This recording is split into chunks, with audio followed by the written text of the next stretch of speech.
ચક્રવાત રેમલ આજે ગંભીર ચક્રવાતી તોફાનમાં ફેરવાઈ જશે. મધ્યરાત્રિએ રેમલ ચક્રવાતી તોફાન બાંગ્લાદેશ અને પશ્ચિમ બંગાળના નજીકના દરિયાકાંઠે ટકરાશે. ચક્રવાત રેમલના કારણે કોલકાતા એરપોર્ટ 24 કલાક માટે બંધ રહેશે, જેને લઈ યાત્રિકોને પણ અસુવિધાનો સામનો કરવો પડી રહ્યો છે.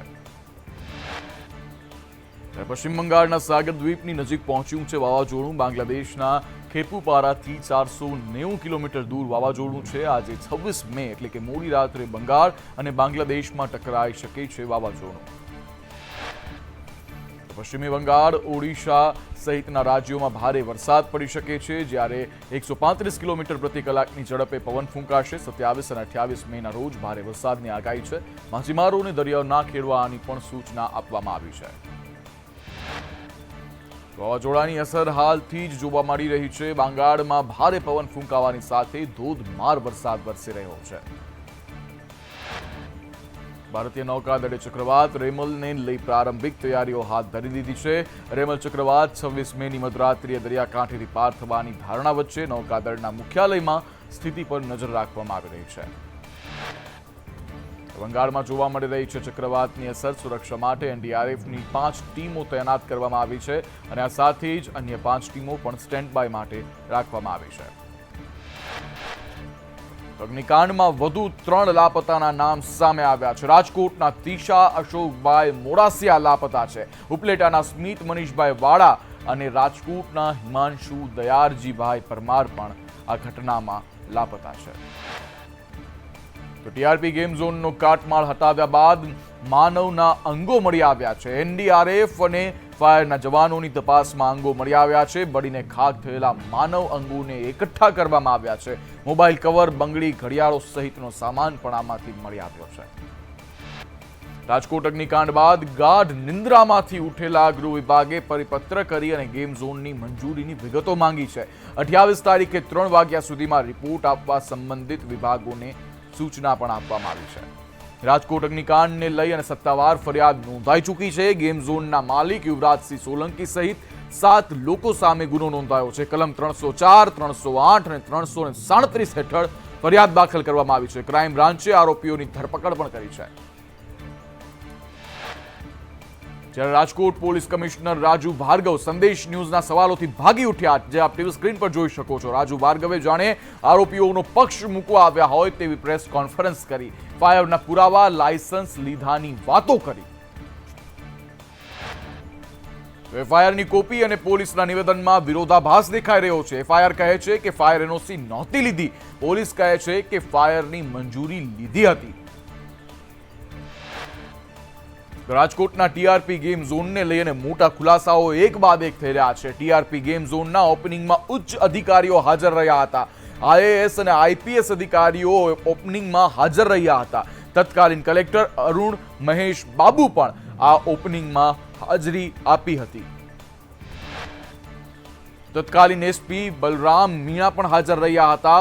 મહાનગરપાલિકા કમિશનર અમિત અરોરા પણ હાજર રહ્યા હતા. ડીસીપી ઝોન 1ના પ્રવીણ મીણા પણ હાજર રહ્યા હતા. ઓપનિંગમાં હાજર રહ્યા બાદ તેઓએ ફોટો પણ પડાવ્યો હતો. તો ટીઆરપી ગેમ ઝોનમાં આગનો સામાન પહેલેથી જ હતો હાજર અને એક પછી એક મોતનો સામાન મળી રહ્યો છે. કેમિકલ અને ટર્પેન્ટાઇનના કેરબા મળી આવ્યા છે. કેમિકલના ડ્રમમાં કેટલાક પ્રમાણોમાં સોલ્વન્ટ મિશ્રિત હતું. કેમિકલ એટલું ભયાનક છે કે તરત જ આગ પકડી શકે છે. તો આ સાથે જ સંદેશ ન્યૂઝે તપાસ કરી અને જાણવા મળ્યું કે Rajkot TRP game zone Dhaval corporation ચલાવે છે. ધવલ કોર્પોરેશન અગ્નિકાંડના આરોપી પ્રકાશ જૈનના નામે છે. ધવલ કોર્પોરેશનની ઓફિસ ટીઆરપી ગેમ ઝોનમાં જ છે. રાજકોટના ટીઆરપી ગેમ ઝોનમાં લોકો પાસે પહેલેથી જ મોતનું ફોર્મ ભરાવવામાં આવતું હતું. ઘટના સર્જાય તો જવાબદારી અમારી રહેશે નહીં. જો કોઈ દુર્ઘટના થાય તો હું જવાબદાર છું, એવા ફોર્મ ભરાવવામાં આવતા હતા. અગ્નિકાંડને લઈ સીએમ ભૂપેન્દ્ર પટેલે બેઠક પણ યોજી. સીએમ ભૂપેન્દ્ર પટેલે રાજકોટના હિરાસર એરપોર્ટ ખાતે એસઆઈટીના સભ્યો સાથે બેઠક યોજી. એસઆઈટીના સભ્યોને ઝડપી તપાસ માટે આદેશ આપ્યા છે, જેમ પહેલા પણ આપવામાં આવ્યા છે. રાજકોટ અગ્નિકાંડ બાદ રાજ્ય સરકાર એક્શન મોડમાં છે. સીએમ ભૂપેન્દ્ર પટેલે દુર્ઘટના સ્થળની મુલાકાત લઈ અને સમીક્ષા પણ કરી છે. સીએમ ભૂપેન્દ્ર પટેલ ગિરિરાજ હોસ્પિટલની મુલાકાતે પણ પહોંચ્યા હતા. ઇજાગ્રસ્તોના હાલચાલ પણ પૂછવામાં આવ્યા હતા. જિજ્ઞાબા જાડેજા, ધ્રુમિલ કુંજડિયા સારવાર હેઠળ છે. મનીષ ખીમસુરિયા ગિરિરાજ હોસ્પિટલમાં હાલ સારવાર હેઠળ છે, જેમની સાથે સીએમએ વાર્તાલાપ પણ કર્યો હતો. તો અગ્નિકાંડમાં એસઆઈટીના અધ્યક્ષ સુભાષ ત્રિવેદીએ કહ્યું કે ઘટનામાં કોણ જવાબદાર છે તે અંગે તપાસ ચાલી રહી છે. ભવિષ્યમાં આવી ઘટના ન બને તેવો અહેવાલ રજૂ કરીશું. પીડિતોને ન્યાય મળે તે માટે નિષ્પક્ષ તપાસ કરીશું. ઘટનાએ શા માટે મોટું સ્વરૂપ લીધું છે તે દિશામાં પણ તપાસ કરીશું. અગ્નિકાંડમાં ગુમ થયેલાના પરિજનોએ વ્યક્ત કરી છે પોતાની વેદના. પરિજનોએ કહ્યું કે જે જવાબદારો છે તેને હું નહીં છોડું. જામીન પર છૂટી જશે તો હું તેને મારી નાખીશ. હું જે કહું છું એ બાપની વેદના છે. રાજકોટ અગ્નિકાંડે અનેક પરિવારોના વહાલ સોયાને છીનવી લીધા છે. 20 વર્ષની દીકરી આશા કાથડનો પરિવાર કહી રહ્યો છે કે કલામપત છે. રડતો કકડતો પરિવાર પોતાની વહાલ સોઈ માટે વિલાપ કરી અને યાદ કરી રહી છે પોતાની બાળકીને. દુર્ઘટના દરમિયાન હાજર દેવિકાબેને સંદેશ ન્યૂઝ સાથે વાતચીત કરી હતી. દેવિકાબેને કહ્યું હતું કે એન્ટ્રી ગેટ પર જ આગ લાગી હતી. ત્યાં સેફટીના કોઈ પણ સાધનો નહોતા. જ્યારે દેવિકાબેન સાથે 10 લોકો ગેમ ઝોનમાં ગયા હતા, ત્યારે 10 માંથી માત્ર 5 લોકો જ બહાર નીકળી શક્યા અને 5 લોકો હજુ લાપતા છે. પરિવાર જોઈ રહ્યો છે આ મૃતદેહની રાહ. ત્યારે દક્ષ કુંજડિયાએ પણ સંદેશ ન્યૂઝ સાથે આખી ઘટનાની આપવીતી જણાવી. દક્ષ પતરા તોડી અને બહાર નીકળ્યો હતો. ફસાયેલા લોકોને પણ બહાર કાઢ્યો હતો અને દક્ષ બોલિંગ કરી રહ્યો હતો અને ત્યારે ગ્રાઉન્ડ ફ્લોરમાં આગ લાગી હતી. ત્યારે પતરા તોડી અને તે ગેમ ઝોનની બહાર કૂદી અને નીકળ્યો હતો. તો પીએમ મોદીએ રાજકોટની ઘટનાને લઈને દુઃખ વ્યક્ત કર્યું છે. કેન્દ્ર સરકાર તરફથી મૃતકોના પરિવારજનોને 2-2 લાખ આપવાની સહાયની પણ ઘોષણા કરી દીધી છે. ઇજાગ્રસ્તોને 50,000ની સહાયની કેન્દ્ર સરકારે માત્ર જાહેરાત કરી દીધી છે.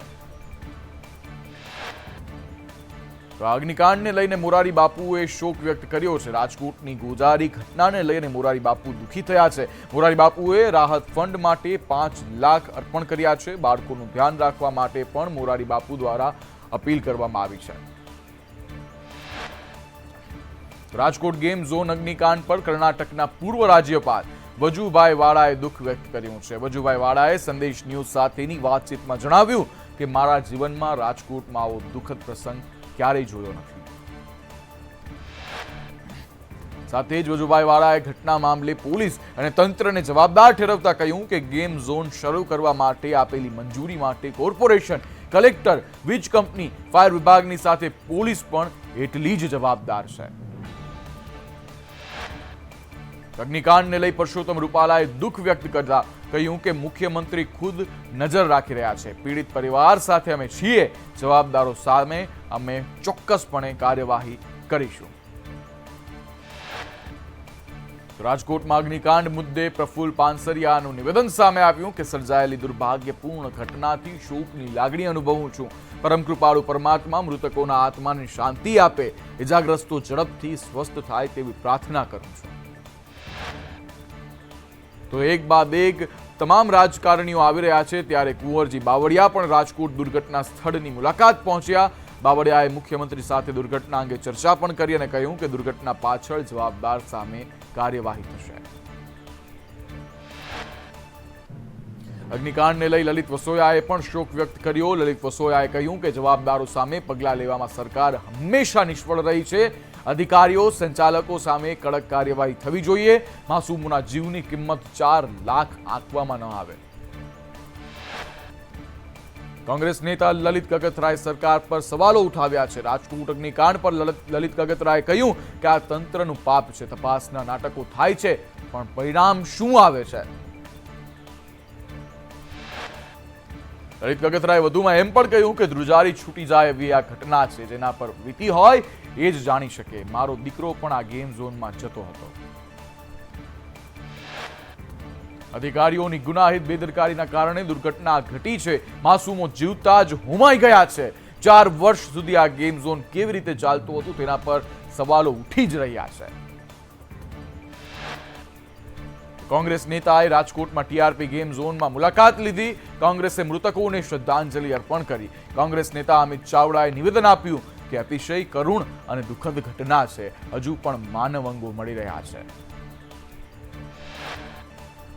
અમિત ચાવડાએ વધુમાં કહ્યું કે આ માનવ સર્જિત દુર્ઘટના છે. લોકો પાસેથી પુરાવા મળ્યા છે. સરકાર તપાસના આદેશ આપી અને છૂટી જાય છે. દુઃખની ઘડીમાં કોંગ્રેસ પરિવારજનોના સાથે હોય છે. રાજકોટ અગ્નિકાંડના પડઘા અમદાવાદમાં પણ સંભળાઈ રહ્યા છે. એએમસી અને યુજીવીસીએલની ટીમે ગોતાના ફન બ્લાસ્ટના ગેમ ઝોનમાં ફાયર સેફટી પાવર સપ્લાયની તપાસ કરી છે. જ્યારે ગોતાનું ફન બ્લાસ્ટ ગેમ ઝોન બન્યું છે. પતરાનું જ્યારે ગેમ ઝોન શરૂ થયું ત્યારે અહીં પણ આગ લાગી હતી. અમદાવાદના પેલેડિયમ મોલમાં એએમસીએ તપાસ હાથ ધરી છે. મોલમાં ફાયર સેફટી ઇમરજન્સી એક્ઝિટને લઈને તપાસ કરવામાં આવી રહી છે. સરકારે ગઈકાલે ગેમ ઝોન બંધ કરવાનું પણ સૂચન કર્યું હતું. મોલ સંચાલકે રાજ્ય સરકારની સૂચનાનું ઉલ્લંઘન કર્યું છે. અમદાવાદના બોપલના ટીઆરપી મોલમાં પણ એએમસી ફાયર ટોરેન્ટની ટીમે તપાસ હાથ ધરી છે. પાવર કનેક્શન, ફાયર સેફટીનું ચેકિંગ કરાયું. ઇમરજન્સી એક્ઝિટ, વેન્ટિલેશનનું પણ ચેકિંગ કરવામાં આવ્યું. અલગ અલગ તપાસને ધ્યાને રાખીને તપાસ કરવામાં આવી રહી છે. ટીઆરપી ગેમ ઝોન અગ્નિકાંડ બાદ એએમસી સફાળે જાગ્યું છે. તંત્ર અલગ અલગ ગેમ ઝોન પર ચેકિંગ કરી રહ્યું છે. ત્યારે હિમાલયા મોલના ફન ઝોનમાં પણ બેદરકારી સામે આવી છે. તો Himalaya mall game zone plastic fibre સહિતનો માલ સામાન ભરીને રાખી દેવામાં આવ્યો છે. સાથે જ્વલનશીલ પદાર્થો પણ અહીં ભરી રાખવામાં આવ્યા છે. ફન ઝોનમાં ખુલ્લા વાયરો પણ જોવા મળી આવ્યા છે. રાજકોટ અગ્નિકાંડ બાદ અમદાવાદના અધિકારીઓની ઊંઘ ઉડી ગઈ છે. ફાયર અને એએમસીના ઉચ્ચ અધિકારી વચ્ચે બેઠક યોજવામાં આવી રહી છે. વિવિધ ટીમો તૈયાર કરીને વિવિધ સ્થળોએ તપાસ શરૂ કરવામાં આવી રહી છે. એએમસી દ્વારા અમદાવાદના 12 સ્થળે ડિટેક્ટ કરાયા છે. સંદેશ ન્યૂઝનું અમદાવાદના આનંદ મેળામાં રિયાલિટી ચેક કરાયું. રાજકોટ ગેમ ઝોન દુર્ઘટના બાદ મેળાના આયોજકો જાગ્યા છે. આનંદ મેળાના આયોજકોએ રાઇડ્સનું ચેકિંગ શરૂ કર્યું છે. અમદાવાદમાં આનંદ મેળામાં ફાયર સેફટી રાઇડ્સની ચકાસણી કરાઈ. મોટી રાઇડ્સની કેપેસિટી, બોલ્ટની તપાસ કરાઈ. રાઇડ્સ શરૂ થાય તો તે પહેલા કામગીરી પૂર્ણ કરવા માટેની પણ સૂચના આપવામાં આવી છે. મેમનગર હેલ્મેટ 4 રસ્તા પર લાગેલા મેળામાં આયોજકો જાગ્યા છે. આયોજકોએ ખામીયુક્ત રાઇડ્સ હટાવવાની કામગીરી હાથ ધરી છે. લોકો હોય ત્યારે વેલ્ડિંગ કે અન્ય કામગીરી ન કરવા માટેની પણ સૂચના આપી છે. રાજકોટની દુર્ઘટના બાદ વડોદરા તંત્રએ પણ ફન પાર્ક, ગેમિંગ ઝોન અને સર્કસ બંધ કરાવ્યા છે. તમામ જગ્યાએ વિવિધ એજન્સીઓનું ચેકિંગ કરવામાં આવી રહ્યું છે. ફન બ્લાસ્ટમાં પીડબ્લ્યુડી દ્વારા ચેકિંગ હાથ ધરવામાં આવ્યું છે. In-charge chief fire officer Parth બ્રહ્મભટ્ટે નિવેદન આપ્યું કે સર્કસ પાસે ફાયર એનઓસી સિવાય અન્ય પરવાનગી નથી. કોંગ્રેસના પ્રવક્તા નરેન્દ્ર રાવતે પ્રહાર કર્યા કે આટલા બનાવ બાદ પણ બોધપાઠ નથી લેતા. 10 દિવસ પરમિશન વગર સર્કસ ચાલુ હતું. તંત્ર હવે કાયમી એક્શનમાં આવે તેવી માંગ છે. રાજકોટમાં ગેમ ઝોનના અગ્નિકાંડ બાદ સુરતમાં તંત્ર સફાળું જાગ્યું છે. સુરતમાં પણ 6 ગેમ ઝોન પાસે ફાયર એનઓસી ન હોવાનો ખુલાસો થયો. ફાયર એનઓસીના અભાવે 6 ગેમ ઝોન સીલ કરવામાં આવ્યા છે. ગેમ ઝોનમાં આગનો સામાન પહેલેથી જ હતો હાજર અને જ્યારે ખુલ્લી પેટ્રોલની ટાંકીઓ સાથે રેસિંગ કાર રાખવામાં આવી હતી. ગેમ ઝોનમાં 2000 લીટર ડીઝલ અને 1500 લીટર પેટ્રોલ હતું. રેસિંગ કાર માટે પેટ્રોલ અને ડીઝલનો જથ્થો ઉપયોગમાં લેવાતો હતો. રાજકોટની ઘટના બાદ સુરતમાં તંત્રની નિંદ્રા તૂટી છે. પાલિકા, પોલીસ અને ફાયરની ટીમે પણ એકવા મેજિકા વોટર પાર્કમાં તપાસ હાથ ધરી છે. એન્ટ્રી અને એક્ઝિટ સાથે બધા મેપની તપાસ કરવામાં આવી છે. તમામ બાબતોની ખરાઈ કરી અને રિપોર્ટ તૈયાર કરવામાં આવ્યા છે. સુરતમાં પતરાના શેડમાં ઊભું કરવામાં આવ્યું છે ગેમિંગ ઝોન. રોજ હજારો લોકો રીબાઉન્સ ગેમિંગ ઝોનમાં આવે છે. ફાયરની બોટલ પર ફાયરના જે એક્સપાયરી ડેટ લખેલી હોય તે ડેટને જોતા અનેક સવાલો ઉઠ્યા છે. ટીઆરપી ગેમ ઝોન અગ્નિકાંડ બાદ હવે સુરતનું તંત્ર પણ જાગ્યું છે. સુરત શહેરમાં 6 ગેમ ઝોનમાં ફાયર એનઓસી ન હોવાનો ખુલાસો થયો છે. દુર્ઘટના પહેલા તપાસ કેમ ન કરાય તેને લઈને અનેક સવાલ ઉઠી રહ્યા છે. રાજકોટ અગ્નિકાંડ બાદ હજુ મહેસાણામાં તપાસ હાથ ધરવામાં નથી આવી. પ્રાંત અધિકારી મીટિંગ બાદ તપાસ કરવામાં આવશે. યોગ્ય તપાસ બાદ ગેમ ઝોન શરૂ કરવાની પરવાનગી અપાશે. સુરક્ષા બાબતે યોગ્ય તપાસ માટે ટીમ સાથે મીટિંગ કરાશે. તો અગ્નિકાંડ બાદ વેરાવળ તંત્ર સફાળે જાગ્યું છે. વેરાવળમાં 2 ગેમ ઝોનોને ક્લોઝર નોટિસ ફટકારવામાં આવી છે. શોપિંગ મોલ અને મલ્ટીપ્લેક્સમાં ગેમ ઝોન ચાલતું હતું. ગેમ ઝોનમાં ફાયર સહિતની ચકાસણી હાથ ધરવામાં આવી છે. રાજકોટ અગ્નિકાંડ બાદ જામનગરનું વહીવટીતંત્ર પણ એલર્ટ મોડમાં જોવા મળી રહ્યું છે. જામનગરના તમામ ગેમ ઝોન પર ચેકિંગ હાથ ધરવામાં આવી રહ્યું છે. નાની મોટી 14 જગ્યાઓ ખાલી કરવામાં આવી છે અને તપાસ કરવામાં આવી રહી છે. તપાસ કરાયા બાદ સમગ્ર રિપોર્ટ રાજ્ય સરકારને સોંપવામાં આવશે. તો આ સાથે જૂનાગઢમાં પણ રોયલ ગેમ ઝોનમાં લાયસન્સ ન હોવાનું સામે આવ્યું છે. રોયલ ગેમ ઝોનમાં ઇલેક્ટ્રિક વાયરો ખુલ્લા જોવા મળ્યા. એમસીબી સ્વિચની જગ્યાએ સાદી મેઇન સ્વિચ જોવા મળી. સંચાલક પાસે ઇલેક્ટ્રિકથી ચાલતા યંત્રોનું લિસ્ટ પણ નહોતું. સુરેન્દ્રનગરમાં પણ એક સાથે 100 થી વધુ જગ્યાએ તપાસ હાથ ધરવામાં આવી છે. ડીમાર્ટ, ગેમ ઝોન, સ્કૂલ, હોસ્પિટલમાં ટીમે કાર્યવાહી હાથ ધરી છે. તપાસનો રિપોર્ટ તૈયાર કરીને જિલ્લા કલેક્ટરને સોંપાયો. મોરબીમાં એક પછી એક ગેમ ઝોન બંધ થઈ રહ્યા છે. મોરબી મોડી રાત્રે 4 ગેમ ઝોન બંધ કરવામાં આવ્યા છે. અગ્નિકાંડ બાદ ભાવનગરમાં પણ ગંભીર બેદરકારી સામે આવી છે. ભાવનગરમાં 2 ગેમ ઝોનમાં ફાયર સેફટીનો અભાવ જોવા મળી રહ્યો છે. રાજકોટ ગેમ ઝોન બાદ ભાવનગરમાં તપાસના નાટક દેખાઈ રહ્યા છે. મહાનગરપાલિકા કમિશનરના આદેશ બાદ તપાસ થશે. ટાઉન પ્લાનિંગ, પોલીસ અને પીજીવીસીએલની ટીમો શહેરના જુદા જુદા ગેમ ઝોનમાં તપાસ કરશે. રાજકોટ અગ્નિકાંડને લઈને દાહોદમાં તંત્ર સફાળું જાગ્યું છે. દાહોદમાં ગેમ ઝોનમાં અધિકારીઓએ તપાસ હાથ ધરી.